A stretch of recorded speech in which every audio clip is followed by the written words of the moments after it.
बच्चों, business economics में हमारा टॉपिक चल रहा था उत्पत्ति ह्रास नियम या परिवर्तनशील अनुपातों का नियम। इम्पोर्टेंट टॉपिक है। स्क्रीन पर ये डायग्राम देख रहे हो, पिछले वीडियो में हमने इस डायग्राम पे चर्चा करी थी, उसके बाद हम उसको आगे करेंगे। तो हम लोगों ने जो total production, average production, marginal production, वो टेबल बनाई है। उस टेबल की सहायता से हमने ये डायग्राम तैयार कर लिया। ये डायग्राम तो क्या है कि एक उस जो टेबल है उस टेबल के अकॉर्डिंग हमने तैयार कर लिया। दूसरा जो हम डायग्राम तैयार करेंगे, उसमें हम जो बात करेंगे बिना टेबल की सहायता से उत्पत्ति या ह्रास नियम का डायग्राम कैसे बनाया जा सकता है। इसमें 3 स्टेज है, पहली स्टेज है, दूसरी स्टेज है, तीसरी स्टेज, उसकी हम व्याख्या करेंगे। देखो, इसमें जो पहली स्टेज दे रखी है उसमें ये कहता है कि प्रारंभ में श्रम की इकाइयों को बढ़ाया जाता है तो स्थिर साधन, भूमि व पूंजी का अच्छी प्रकार से उपयोग होने लगता है और सीमांत उत्पादन बढ़ता है, अर्थात कुल उत्पादन बढ़ती हुई गति से बढ़ता है। अतः आरंभ में उत्पादन, सीमांत उत्पादन और औसत उत्पादन वो भी बढ़ते हैं। इस अवस्था में सीमांत उत्पादन अधिक होकर घटना शुरू हो जाता है और औसत औसत फिर भी औसत उत्पादन बढ़ता है। उत्पादन एक स्थान पर बढ़कर अधिक हो जाता है। दूसरा है, इसलिए इसे बढ़ते हुए औसत उत्पादन की अवस्था भी कहते हैं। दूसरी हम बात करेंगे, दूसरे में कहता है इस अवस्था में औसत उत्पादन गिरने लगता है, बहुत उत्पादन गिरने लगता है, बहुत उत्पादन कुल उत्पादन घटती हुई दर से बढ़ता है, क्योंकि सीमांत उत्पादन भी गिरता है, इसलिए इसे घटते हुए औसत उत्पादन की अवस्था कहते हैं। दोबारा सुन लीजिए, इस अवस्था में औसत उत्पादन गिरने लगता है और कुल उत्पादन घटती हुई दर से बढ़ता है, क्योंकि सीमांत उत्पादन भी गिरता है, इसलिए इसे घटती हुए औसत उत्पादन की अवस्था कहते हैं।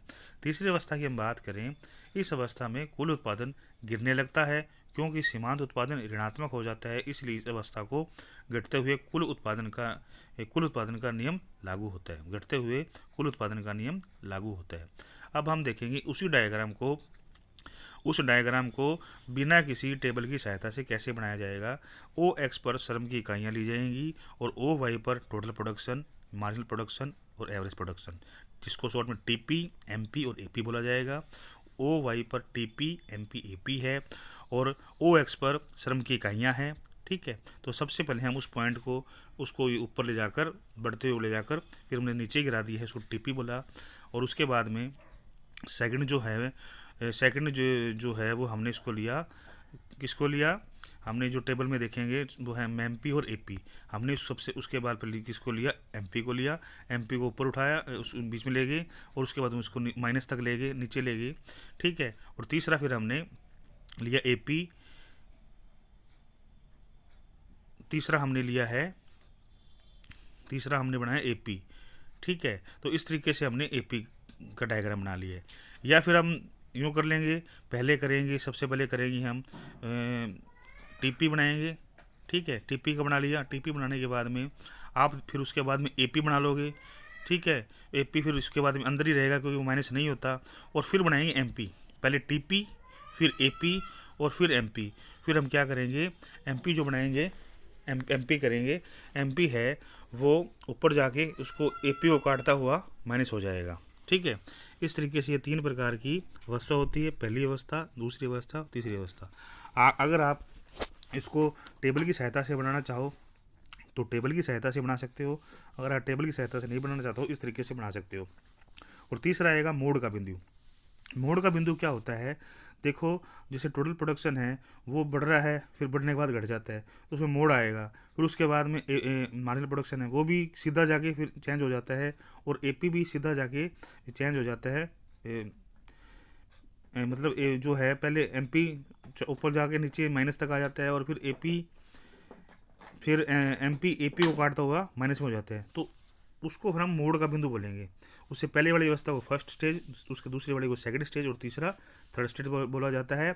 और तीनों के बारे में ऊपर मैंने बता दिया है कि फर्स्ट स्टेज में क्या होगा, सेकंड स्टेज में क्या होगा और थर्ड स्टेज में क्या होगा। ठीक है, तीसरी जो बात आती है इस नियम की मान्यताएं। जो नियम है तो उस नियम की जो मान्यता हैं उसके बारे में बात करेंगे। कि नियम की मान्यताओं में हमें ये बताते हैं कि कुछ साधन स्थिर होंगे तथा कुछ साधन परिवर्तनशील होंगे।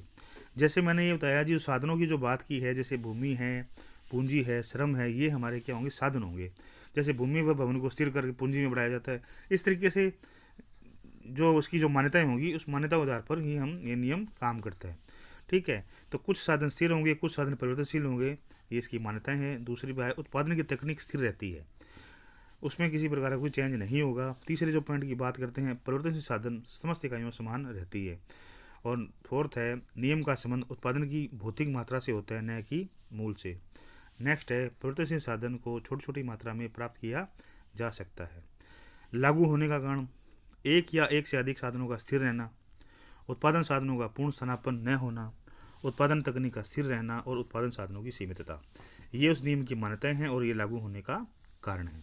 उसके अलावा जो आप महत्व के पॉइंट दे सकते हो, जिसमें आप जो बात करोगे जो उत्पत्ति ह्रास नियम है उसका जो महत्व है, महत्व के पॉइंट डाल सकते हो।